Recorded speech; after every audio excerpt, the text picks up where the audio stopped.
Hi everyone! The recipe I'm going to share with you today is a low oxalate cheese bake, and this makes a really great main meal for lunch or breakfast if you even prefer. And this one is great on its own, or it's great coupled with a bit of salad. I really like this. This is what I call my comfort food. So when you've got a cold night or it's just cold outside and you just want something nice and warming and very hearty, then this is your meal. And it's quite simple to make. It's a little bit of prep, just sorting out what you need, but it's quite straightforward. And these are the ingredients that we're going to be using. So we'll start with, we're going to use a tablespoon of coconut oil. We're going to use garlic chopped, approximately 3 or 4, depending on how much you like garlic. So 3 or 4 cloves. About half a teaspoon of gluten-free mustard powder. That's if you want to do a gluten-free dish. Just chop roughly about 30 to 35 grams of mature cheese. And grate about 70 grams of mature cheese. 1 very large onion chopped. Approximately 25 grams of butter.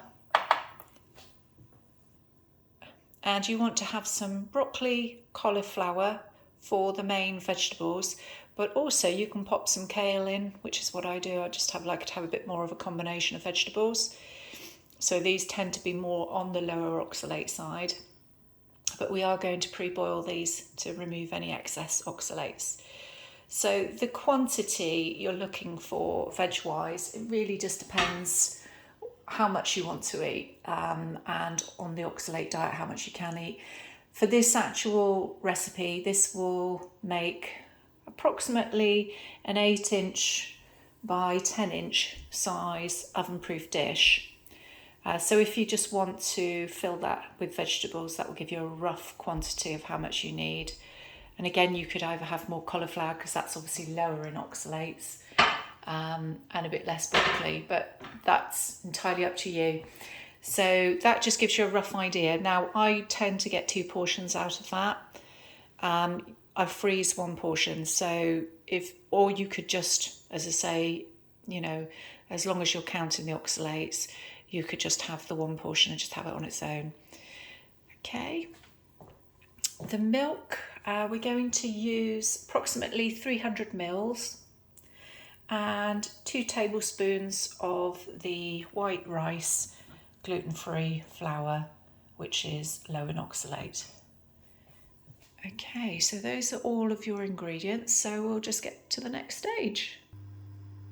Okay, so what we're going to do to start with is we're just going to part boil the vegetables. I'd say for about 10 minutes will be enough, just so it's not completely soft, so it's still got a bit of a bite to it, just before, obviously, because we will be popping them in the oven to cook partly as well, so we don't want to overcook them. Okay, so just get a largish saucepan with some water in, and we're just going to boil the vegetables for approximately 10 minutes. The reason anyone on a low oxalate diet will know is we generally tend to boil them rather than steam them, because steaming just doesn't always remove enough oxalates, and it depends on the vegetables as well, but I tend to boil them mainly. Okay, so I'll just get a saucepan lid and we'll just cover that one up. Okay. Right, so we'll leave that for about 10 minutes. Whilst that one's boiling, we're going to just fry the onions and the garlic. So if you just melt the 1 tablespoon of coconut oil, and we'll just pop this one on about a 3/4 heat. Okay, we'll just wait for that to melt.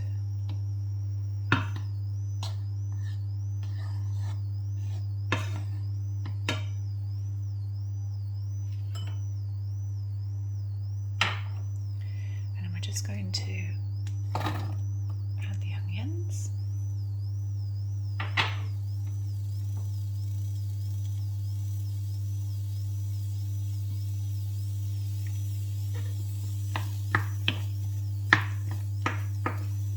Okay, so we'll just let those just fry for a couple of minutes before we add the garlic.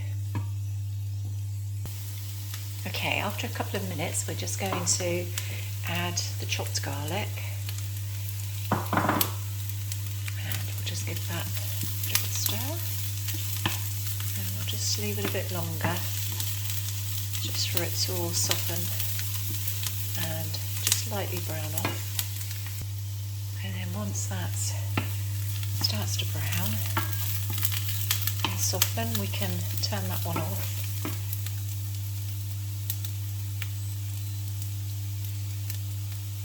Okay, and just let it sit there for a minute and cool down.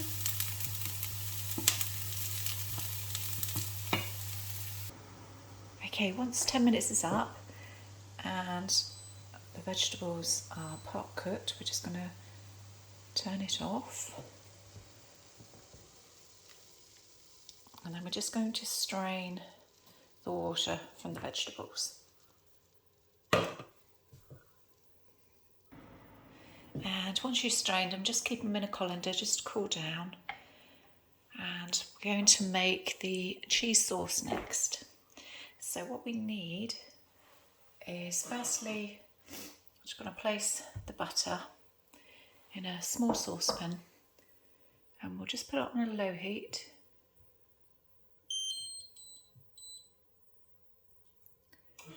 Just to slowly melt it. And we'll just come back to it in a minute.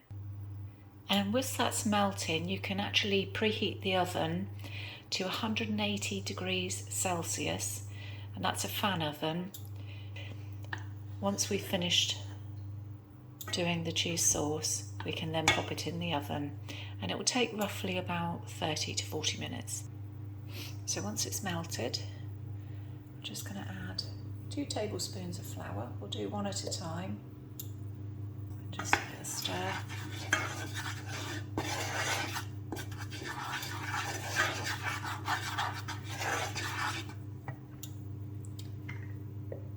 And the second one.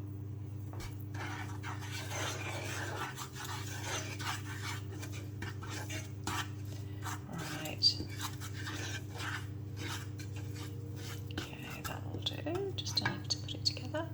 And next we're just going to add the milk, so it was about 300 mils.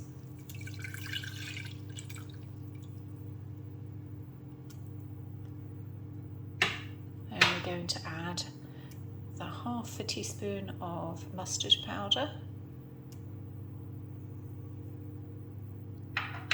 And the 30 to 35 grams of cheese. Now I'm just going to turn it up.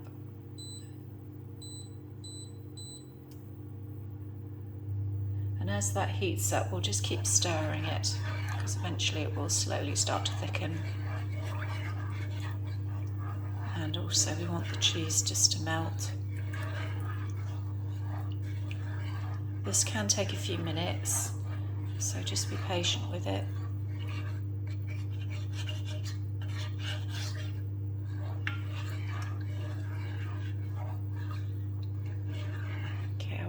To you when that's thickened slightly. There we go, so it's already starting to thicken. There we are. So we're just going to turn that down a bit. And if it's a bit too thick, you can just add a little bit more milk. It's just to get it to the right consistency. Okay, I think we're there now. So just to finish off, I'm just going to use a small whisk just to make sure there's no lumps. And that seems fine. So we can turn this one off now.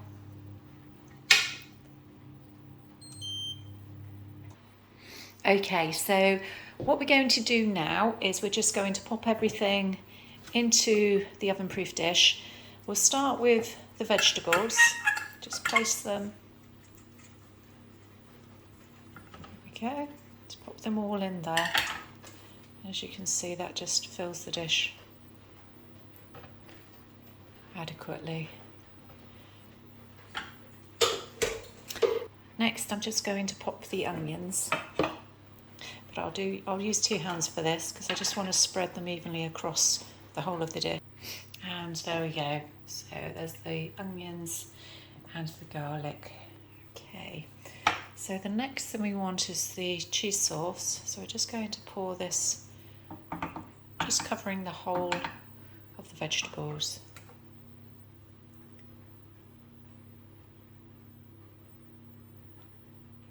Just making sure there's an even coverage.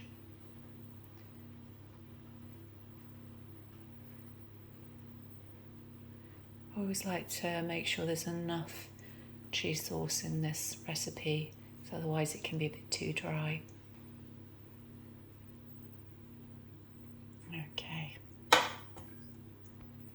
Right. The last thing we do is we're just going to sprinkle the grated cheese over the top.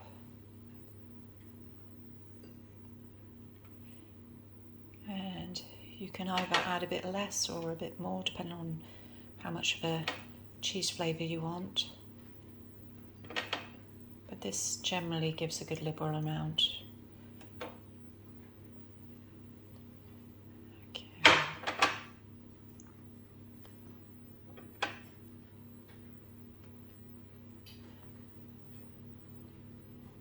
Okay, that's ready to go. So once you've done that, the oven should have warmed up by now. So we're going to pop it in the oven, just a reminder, 180 degrees Celsius, and using a fan oven, and we're going to pop it in for about 30 to 40 minutes. Here we go, everyone.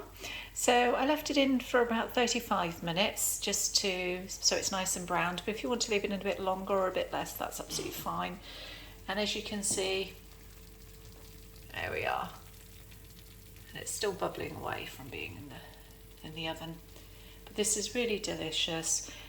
This will do a good 2 portions if you're having a bit of side salad with it, or you want a snack. Or you can, if you can eat all of that, good luck. It is very filling. But as I say, you can make it super low oxalate with this, just depending on the vegetables that you use and the quantity. So yeah, I hope you enjoy it, everyone, and I'll see you very soon.